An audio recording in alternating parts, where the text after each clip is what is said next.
dossier spécial sur Fréquence Évasion. À chaque instant, des sujets brûlants d'actualité, des faits de société. C'est tout de suite sur Fréquence Évasion. Dans quelques instants, dossier spécial, nous serons en compagnie de Dominique Normand qui a un site qui s'appelle Action populaire et citoyenne. C'est dans quelques instants sur Fréquence Évasion.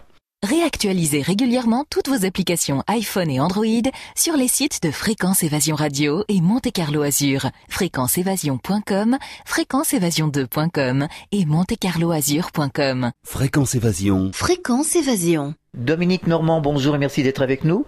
Bonjour et merci de m'accueillir à votre antenne. Avec plaisir. Vous avez un site qui s'appelle Action populaire et citoyenne. Qu'est-ce qui vous a décidé à créer ce site ? Avant tout, c'était un mouvement qu'on avait lancé à travers les réseaux sociaux, puisqu'on va dire on dénonçait collectivement tous les, on va dire un peu les crimes et délits du gouvernement, puisqu'on était forcé de constater à la base que bon, la justice, selon son bon vouloir, ne condamnait jamais les politiciens. Donc on a essayé de comprendre pourquoi déjà à la base. Et donc, qu'est-ce que vous avez finalement découvert au cours de la création de ce site ? Déjà que il y a quand même un gros problème au niveau de la justice, puisque les politiciens, malgré leur condamnation ou mise en examen, s'en sortent toujours. Il n'y a pas de condamnation de prison. On peut voir dernièrement, par exemple, avec Claude Guéant, qui prend 30 mois avec sursis et 75 000 euros, pour 500 000 euros dans l'affaire du financement de Sarkozy. Donc on voit bien qu'il y a un gros problème au niveau de la justice. Quand c'est un citoyen qui vole une baguette pour nourrir ses enfants, là il n'y a pas de souci, on passe directement par la case prison. C'est complètement inadmissible. Donc c'est pour ça que nous avons monté une association qui s'appelle Action populaire et citoyenne afin d'informer un maximum de personnes. Quelles sont les actions que vous menez concrètement sur le terrain ? Sur le terrain, déjà avant tout, nous essayons d'alerter les citoyens pour prendre conscience de ces faits. Ensuite, nous militons pour un tribunal populaire citoyen. Nous exigeons que des citoyens soient tirés au sort afin de juger les affaires d'État et d'élus pour vraiment les condamner pour leurs actes, puisqu'actuellement ce n'est pas le cas. Alors nous avons reçu à plusieurs reprises les membres du CNT. Ils sont intervenus sur notre antenne. Est-ce que vous êtes en phase avec leurs idées ? Ah, tout à fait. Je suis actuellement aussi membre du Conseil national de transition. Nous exigeons un autre gouvernement, un autre modèle de société. Ces politiciens ne nous représentent pas et ce gouvernement-là n'est pas légitime. Il ne défend pas les intérêts du peuple, il défend les intérêts du capitalisme. Il faut à tout prix sortir de cela, et rapidement. Alors on pourrait rappeler justement les objectifs du CNT. Déjà, le Conseil national de transition, c'est un gouvernement alternatif qui pourrait servir comme transition pour aller vers une vraie démocratie. C'est l'objectif premier. C'est pour informer déjà les gens que on peut créer une structure, on a déjà réfléchi à tout ça, on peut créer une structure nous permettant d'accéder enfin à cette vraie démocratie, puisqu'on n'est pas en démocratie actuellement. Donc afin de redonner le pouvoir de décision au peuple, c'est-à-dire un référendum d'initiative populaire, une assemblée de citoyens tirés au sort, ça c'est très important, puisque actuellement à l'Assemblée, ce n'est que des politiciens qui protègent principalement leurs intérêts. Donc nous informons principalement les personnes que ce modèle existe. D'ailleurs, il y a eu une proclamation auprès de l'ONU certifiant que le Conseil national de transition est légal. Donc nous propageons un peu cette bonne parole. Alors, où en est le CNT aujourd'hui ? Le CNT continue toujours son combat de réinformation, puisque malheureusement les médias ne relayent pas cette information, puisque quelque part ça irait un peu...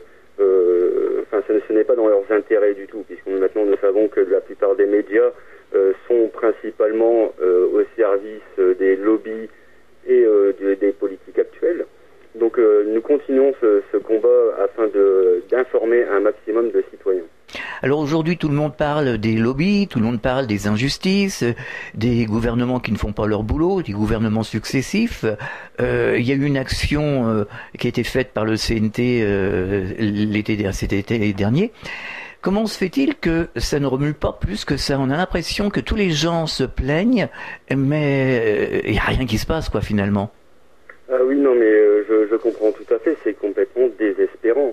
Puisque je demande à tous ces auditeurs et à tous les Français en général, vous attendez quoi pour réagir? À l'heure actuelle, notre gouvernement nous vole, nous plonge dans la pauvreté, tue notre économie, n'applique aucune mesure de précaution sanitaire. Ces gens sont payés avec nos impôts, ils sont en train de mettre le pays en faillite et personne ne réagit. C'est complètement incompréhensible. À l'heure actuelle, ce n'est pas une crise, c'est un hold-up. C'est une véritable escroquerie en bande organisée. Et nombreux d'entre nous continuons un peu ce combat de réinformation pour justement réveiller un peu les consciences, puisque il faut comprendre que rien ne peut se faire sans vous. Ça, c'est la clé du succès. Tout le monde souhaite une vraie démocratie, un autre modèle de société.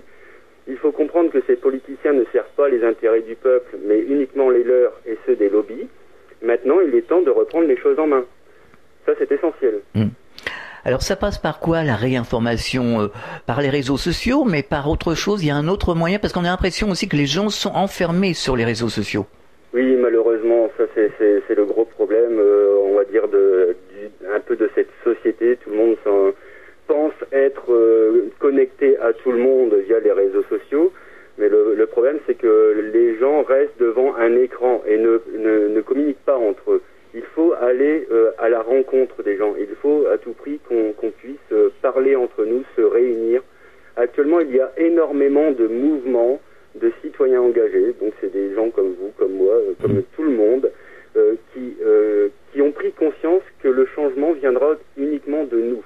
Donc, nous sommes nombreux déjà à alerter les citoyens aussi bien sur le terrain, aussi bien à faire des conférences. Nous utilisons aussi les réseaux sociaux. Pourquoi? Parce que malheureusement beaucoup de personnes y sont, et aussi comme votre radio. Et d'ailleurs je vous en remercie de nous accorder cette antenne, car les médias sont très très peu nombreux à donner la parole aux citoyens. Nous sommes là pour ça en tout cas. Je vous remercie. Alors, est-ce que vous discutez ensemble? Est-ce que vous faites des réunions, justement, en évoquant tous ces problèmes? Parce qu'on arrive à un moment donné où il faut dire action, quoi. C'est comme sur un plateau de tournage. Voilà, action. Et il n'y a pas d'action. Alors, est-ce que vous arrivez à en parler pour débloquer cette situation? Justement, nous y travaillons avec plusieurs dirigeants, enfin, pas dirigeants, responsables de mouvements. Nous essayons de contacter tous les mouvements possibles ayant une vocation de rassemblement de citoyens et luttant contre tous ces problèmes en France. Donc nous faisons des réunions de dirigeants, de responsables afin de mobiliser un maximum de personnes, puisque nous voyons actuellement que en France, il y a beaucoup de personnes mécontentes. Chacun organise sa petite manifestation, mais jamais en même temps. Donc il y a beaucoup de gens qui sont pas contents, mais le problème, c'est que c'est jamais en même temps. Donc rien ne se passe. On arrive à une situation qui est complètement lamentable. Donc il faut à tout prix que tous les mouvements, les syndicats, tous les frustrés de France se rejoignent sur un seul point. Et agissons ensemble. Il est temps de faire quelque chose là-dessus. La division des mouvements est le plus gros problème actuellement. Et on suit exactement la politique imposée par le gouvernement, c'est de diviser pour mieux régner. Et actuellement, c'est ce qui se passe en France. Donc il est impératif que les gens communiquent, se rassemblent et décident d'actions communes. Ça, c'est très très important. Est-ce que c'est pas une question de coordination? Oui, c'est une question aussi de coordination, et aussi le problème, c'est que il y a beaucoup de personnes qui y vont de ses intérêts personnels. Et malheureusement, nous sommes tous d'accord sur des points essentiels tels qu'il faut une vraie démocratie. Nous sommes tous d'accord sur ce point. Après, une fois qu'on aura instauré une vraie démocratie, nous pourrons reprendre notre pouvoir de décision et régler les problèmes par la suite. Mais on ne peut pas commencer à agir sur certains points alors que le gouvernement n'écoutera de toute façon pas. Donc il faut déjà passer tous ensemble par cette démocratie, reprendre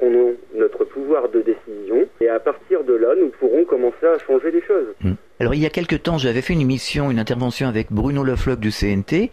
C'était à l'époque où il y avait les mouvements avec les agriculteurs. Il pensait, Bruno Le Floch, que les agriculteurs allaient rejoindre le CNT. Et visiblement, encore une fois, c'était un coup d'épée dans l'eau.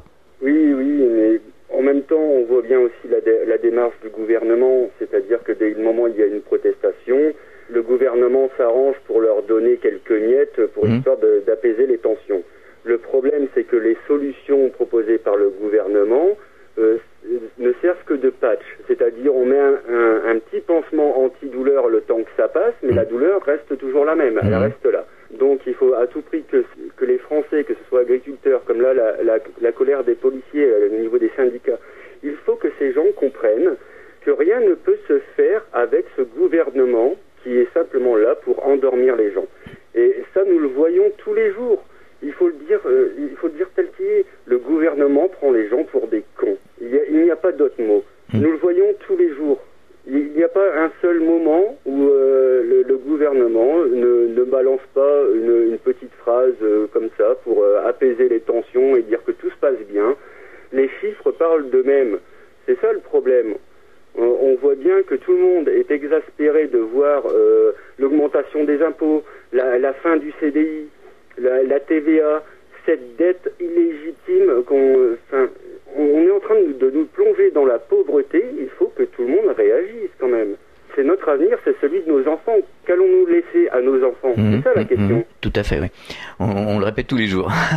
Quels sont les principaux points, vous en avez cité quelques-uns à l'instant, quels sont les principaux points qui vous choquent, sur lesquels vous voudriez agir? Alors Bruno Le Floch m'avait répondu, il n'y a plus rien qui va. Quelle est votre opinion? Mais il a tout à fait raison, il n'y a plus rien qui va. À l'heure actuelle, comme on va prendre un peu les actualités, on va voir le dernier gouvernement, le gouvernement actuel. On vote la fin du CDI. Les patrons peuvent baisser vos salaires et votre temps de travail, et si vous refusez votre nouveau contrat de travail, ils peuvent vous virer pour faute grave, c'est-à-dire aucune allocation chômage. Donc, quoi qu'il arrive, vous êtes esclave de votre patron. Et en plus de ça, il y a l'impossibilité d'attaquer l'entreprise au prud'homme pour récupérer quoi que ce soit. Donc ça, c'est déjà un gros problème. À l'heure actuelle, si vous voulez aller à votre banque pour faire un crédit afin d'acheter une maison, votre CDI n'est plus une garantie. Ça, il faut comprendre. Là, on voit bien que concernant l'emploi, ce gouvernement qui nous parle à chaque fois de lutte contre le chômage, c'est une escroquerie, c'est un mensonge. Et Étienne Chouard le démontre fortement, puisqu'il y a au sein de l'Union européenne, c'est écrit dans leur constitution, qu'ils doivent à tout prix lutter contre l'inflation. Ce qui est un énorme problème, puisque dès le moment où on lutte contre l'inflation, ça crée du chômage. Il suffit de voir les 700 économistes qui ont signé la charte des 700 économistes atterrés. Donc c'est quand même des économistes, c'est leur métier. Ces gens le disent clairement. Quand on parle de croissance, quand on gagne un seul point de croissance, c'est 1 million de chômeurs systématiques. Donc la politique actuelle de l'Europe, ce n'est pas de lutter contre le chômage. On voit bien que là, la seule chose pour laquelle ils luttent, c'est le bénéfice des entreprises. C'est ça le problème. Et on voit plein d'autres choses. Au niveau des impôts, on nous a dit que l'État ne va pas augmenter les impôts. Mais il suffit de voir ce qui se passe. Aujourd'hui, il y a une augmentation des impôts pour la classe ouvrière, ceux qui ont encore une fois le moins d'argent, parce que l'État s'attaque toujours aux plus pauvres. On est passé d'une tranche de 5,5% à 14%. Donc ça, c'est quand même une belle augmentation. Et ensuite, là, on voit aussi qu'il y a je ne sais plus combien, 700 communes. Quand on voit la taxe foncière qui a été multipliée par 10... Ah oui. Comment font ces gens pour payer? C'est ça la question. Là, on est en train de nous racketter. C'est du vol.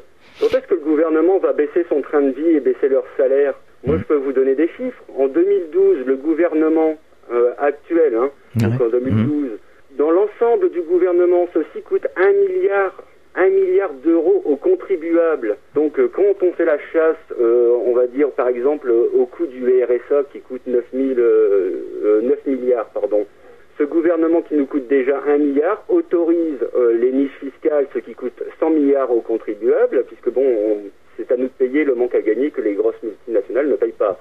Donc il y a déjà 100 milliards qui partent dans les niches fiscales, il y a 80 milliards d'évasion fiscale, il y a 230 milliards de baisse de charges, il y a 220 milliards planqués dans les paradis fiscaux, et c'est toujours sur les pauvres qu'on vient chercher l'argent. Donc arrive un moment, ça suffit. À l'heure actuelle, ça représente 631 milliards de pertes dans les caisses de l'État, en sachant qu'on a 2000 milliards de dettes. Donc là, il y a quand même un énorme problème. On marque une pause, on revient dans quelques instants. Chaque jour, sur Fréquence Évasion Radio, recherche, ovni, paranormal, faits de société, protection de l'environnement et les rendez-vous avec vos stars préférées dans Paroles de Stars. Fréquence Évasion, c'est également la voix des sudistes en Principauté de Monaco et dans le Grand Sud. Fréquence Évasion Radio, dites-nous tout. Dites-nous tout. Dites-nous tout. Fréquence Évasion. Fréquence Évasion. Nous sommes de retour, nous sommes toujours en compagnie de Dominique Normand du site Action Populaire et Citoyenne. Alors comment peut-on expliquer que, on dit qu'il n'y a plus d'argent dans les caisses, qu'on est archi endetté, et qu'aujourd'hui on finance plein de projets, on finance, je sais pas, enfin ça ne me vient pas à l'idée, par exemple on veut financer les réfugiés, etc., etc. Bon, c'est quand même des sommes qui sont pas anodines. Comment on peut expliquer ça ? Je vais reprendre vos dires. Par exemple, simplement pour les réfugiés, l'État a annoncé 500 ou 600 millions d'aides aux réfugiés. Ce qui va se passer, c'est que ils vont prendre l'argent, encore une fois, sur les pauvres. Ils vont prendre 225 millions d'euros sur les APL, donc l'aide pour l'allocation pour les logements. Donc encore une fois sur les pauvres, pour les distribuer en aide aux migrants. Donc ça, c'est déjà un gros problème. Pourquoi ? Parce que c'est toujours les pauvres qui payent. Il faut savoir que les migrations sont dues principalement à ces guerres impérialistes que nos gouvernements, on va dire l'OTAN pour résumer, c'est eux les vrais criminels, puisque simplement pour aller chercher du pétrole dans le Moyen-Orient, ces gens organisent des guerres et c'est aux contribuables non seulement de payer cette facture, puisque dès le moment où il y a une guerre, c'est le contribuable qui paye, et en plus de ça, nous devons payer les conséquences. Arrive un moment, et je crois qu'il faut dire stop à tout ça. Et finalement, comment réagissent les citoyens ? Vous êtes en contact avec eux régulièrement, si vous êtes au CNT, vous discutez avec les citoyens. Comment réagissent-ils ? Parce que j'arrive pas à m'expliquer ce manque de réaction. Déjà, il y a plusieurs types de citoyens. Il y a déjà ceux qui veulent volontairement ne pas voir les choses. Puisque il y a quand même, faut se dire qu'à l'ère de l'information, l'ignorance est un choix. Aujourd'hui, il y a des gens qui restent à squatter leur télévision dans des programmes qui abrutissent tout le monde, qui a ni queue ni tête, il faut dire ce qu'il est. Voilà. À l'heure actuelle, nous avons les moyens de nous renseigner. Donc ça, c'est déjà la première chose. Donc ceux qui ne veulent pas voir, c'est qu'ils ne veulent pas du tout prendre parti à cette information. Donc eux, on va dire quelque part, c'est un peu une cause perdue. Après, il y a aussi ceux qui savent, mais qui ne réagissent pas. Ça, c'est quand même un gros problème, puisque dès le moment où on sait quelque chose et qu'on est indigné, voire révolté, puisque les gens râlent de cette situation, mais ils ne réagissent pas. Et après, il y a des gens comme nous qui passons notre vie à alerter les citoyens. Il faudrait que les citoyens comprennent que la vie est précieuse, le temps passe très vite. Il y a des gens sur cette planète qui gaspillent un peu leur vie pour construire un monde meilleur et ensuite pour alerter les citoyens. Écoutez-les. Ces gens vont chercher des informations justement pour vous faire ouvrir les yeux. Arrivé à un moment, il faut quand même se décider à réagir. C'est ça le problème, c'est que personne ne réagit. Alors, est-ce que vous auriez un message particulier à adresser justement aux auditeurs ? C'en était un finalement, mais est-ce que vous auriez quelque chose de particulier à leur adresser ? Ah oui. Là, nous arrivons actuellement dans une situation catastrophique. On nous annonce, je vais prendre un exemple tout simple, on nous annonce un crash boursier imminent qui, comparé à la crise de 2008, devrait être multiplié par 10. C'est-à-dire que ça va tuer nos économies. Et il y a une chose aussi, c'est que le Fonds monétaire international a autorisé les États à taxer vos épargnes pour rembourser la dette. C'est-à-dire que toutes vos épargnes, toutes vos économies que vous avez engendrées toute votre vie, on va vous les prendre. Votre travail, vos maisons, tout ça va disparaître. À l'heure actuelle, nous avons un gouvernement qui est prêt à déclencher une 3e guerre mondiale avec les États-Unis contre la Russie. L'Europe va devenir un champ de bataille, nous allons tout perdre. Il est temps, mais je dis plus qu'il est temps, il faut réagir dès maintenant contre ce gouvernement corrompu. Réagissez, rejoignez à tout prix tous les mouvements de citoyens. Nous allons organiser des manifestations qui, nous espérons, va prendre beaucoup plus d'ampleur. S'il vous plaît, rejoignez-nous pour lutter contre ces criminels qui sont en train de tuer notre nation. Ça, c'est très important. Rejoignez tous ces mouvements, écoutez-les, partagez, allez à la rencontre des gens. Il faut se mobiliser à tout prix. Oui, vous dites à peu près la même chose que Pierre Jovanovic, finalement. Vous êtes Oui, mais on est nombreux à dire la même chose et ça fait des années. On voit bien que les gens m'écoutent mais ne continuent à ne pas réagir. Et ça, c'est lamentable. Il ne faut pas oublier que les gens qui sont au gouvernement, c'est bien eux qui prennent les décisions concernant notre vie. Limite, ils ont le droit de vie ou de mort sur leur propre population. C'est eux qui décident de nous mettre dans la misère ou de nous donner un train de vie correct. Aujourd'hui, il existe des solutions concrètes. Je parlerai de Étienne Chouard qui fait un travail remarquable sur la Constitution française parce que c'est déjà là la base du problème. Il y a déjà ça. Je pense à Bernard Friot qui parle de salaire à vie grâce au PIB produit par le pays, ce qui éradiquerait la misère du pays. Il faut que les gens comprennent que le gouvernement prend toujours des décisions dans le sens du capitalisme. Moi, quand je parle avec des citoyens, il suffit de parler 1 heure avec des citoyens et on trouve des solutions radicales à tous les problèmes. Donc, dès le moment où les citoyens reprennent les choses en main, on a des solutions. Donc, c'est bien un problème de modèle de société. Il faut sortir de cette aristocratie sélective qui est ni plus ni moins qu'une oligarchie. Nous ne sommes pas en démocratie. Ça, il faut que les gens comprennent. C'est écrit noir sur blanc sur la Constitution française que nous ne sommes pas en démocratie. Donc, renseignez-vous, lisez les documents. Ça, c'est très important. La Constitution française, c'est ce qui nous permet à nous de nous protéger contre les agissements du gouvernement. Actuellement, on laisse le pouvoir écrire les règles. C'est à nous de récupérer cette Constitution et de créer une vraie démocratie. Ça, c'est très important. C'est ce que disait Pierre Hillard déjà à ce micro, il y a quelque temps. Oui, mais c'est ça le problème. Nous sommes plusieurs à dire les mêmes choses et personne n'écoute et personne ne réagit. Est-ce que le problème vient de ceux qui les créent ou de ceux qui les laissent faire sans réagir? C'est ça la question. Est-ce que le problème c'est finalement le gouvernement ou c'est les Français qui ne réagissent pas? J'aurais tendance à dire que c'est les Français. Non, mais quelque part, il faut quand même mettre les choses sur la table. Il faut avoir une conscience. Il faut se poser la question, où est finalement le problème? Puisque nous, on voit bien que chez les citoyens, il y a des solutions. On peut les appliquer rapidement. Il suffit pour ça de créer une vraie démocratie. Alors revenons à votre site Action Populaire et Citoyenne. Qu'est-ce que l'on peut trouver sur votre site internet comme information? Sur ce site internet, par exemple, on parle de la Constitution parce que nous militons aussi contre ce texte de loi qui est complètement absurde.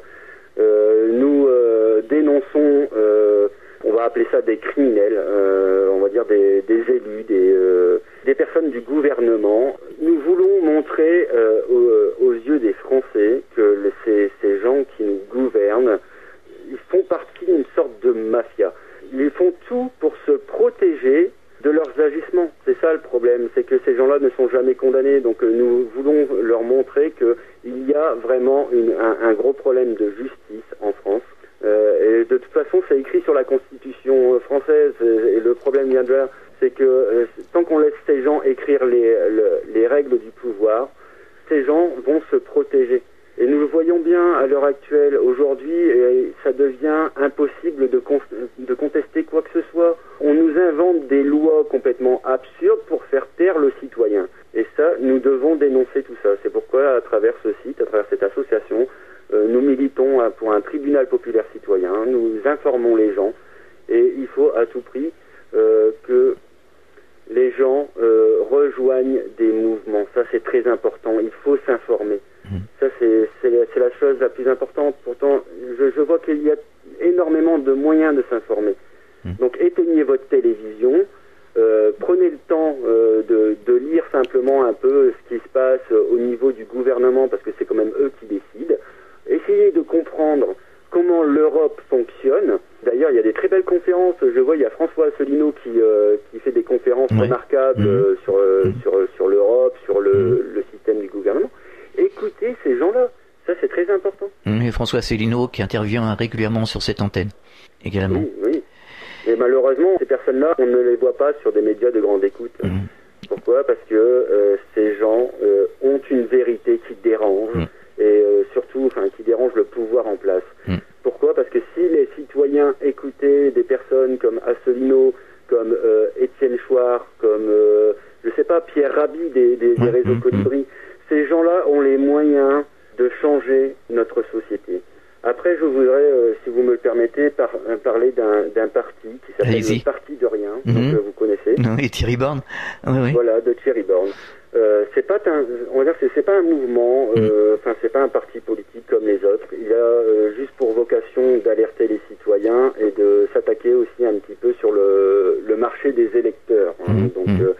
Ce parti politique sera dissous dès le moment où une vraie démocratie sera installée. Si vous voulez aller voter, par exemple, au régional, le Parti de Rien a mis en ligne sur son site internet, donc partidederien.net, un bulletin de vote contestataire. Pour les électeurs qui souhaitent autre chose, utilisez au moins ce bulletin de vote, puisque il y a quand même encore des gens qui continuent d'aller voter pour ces gens, ce qui est complètement incompréhensible. Mais si vous voulez voter, votez utile, contestez. D'accord. Donc on va rappeler l'adresse de votre site internet. Donc le site internet de Action Populaire et Citoyenne, c'est apc-blog.e-monsite.com. Donc c'est juste un blog pour relayer les informations. Maintenant, il y a quand même beaucoup de sites internet à voir. Il y a le Conseil national de transition. De toute façon, c'est pas compliqué. Il suffit d'aller sur Google et de taper des noms comme Parti de Rien, CNT, donc Conseil national de transition. Il y a les réseaux Colibri, il y a les antivirus. Renseignez-vous, ça c'est très très important. Il y a des gens qui ont les clés pour changer de modèle de société. Et nous pouvons le faire à une seule condition, c'est que tout le monde se rassemble et soit uni face à ce gouvernement. Cela ne peut plus durer, il faut vraiment que les gens prennent conscience qu'il faut qu'on prenne les choses en main. Justement, est-ce que vous avez eu l'idée, ou quelqu'un a eu l'idée, de faire une réunion avec tous ces partis, ces sites, vous voyez ce que je veux dire, pour essayer de coordonner quelque chose? Ah oui, nous y travaillons actuellement, aussi bien avec le Conseil national, avec Thierry Bonne, le Parti de Rien. Nous contactons énormément de mouvements, de syndicats, nous essayons à tout prix de nous mettre d'accord sur une action à mener prochainement. D'accord. Ça, c'est très important. Nous essayons de coordonner nos actions pour un peu plus d'efficacité, parce que actuellement, c'est le gros problème. Donc, nous essayons d'y remédier. Ça, il faut que les gens comprennent que nous, les citoyens, ne lâchons rien et nous travaillons pour tout le monde. Nous essayons à tout prix de rassembler toutes les opinions afin de créer un nouveau modèle de société. Merci Dominique Normand et bon courage pour la suite. Vous revenez quand vous voulez en tout cas. D'accord, je vous remercie en tout cas pour cette antenne. Merci beaucoup. À très bientôt. Fréquence Évasion.